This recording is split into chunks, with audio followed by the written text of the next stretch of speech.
1 கோடி சம்பாதிக்கிறது target. But எப்படி? Hey, this is Munish CR and welcome to Building 1 CR episode 2 Deads.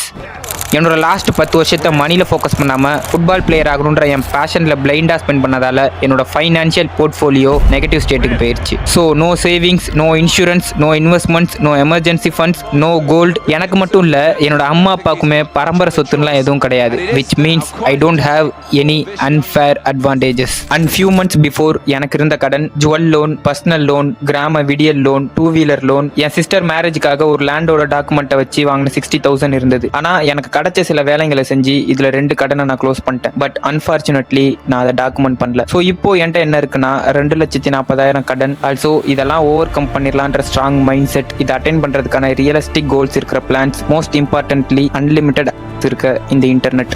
Of course என்னோட சுச்சுவேஷன்ல தான் நிறைய பேர் இருப்பீங்கன்னு எனக்கு தெரியும். அண்ட் நம்மளே இதை யோசிச்சிருப்போம். நம்ம பிறக்கும்போது லோவர் மிடில் கிளாஸாக இருந்திருப்போம், நமக்கு கடன் இருந்துச்சு. நம்ம கொஞ்சம் வளர்ந்தோம், அப்பயும் கடன் இருந்துச்சு.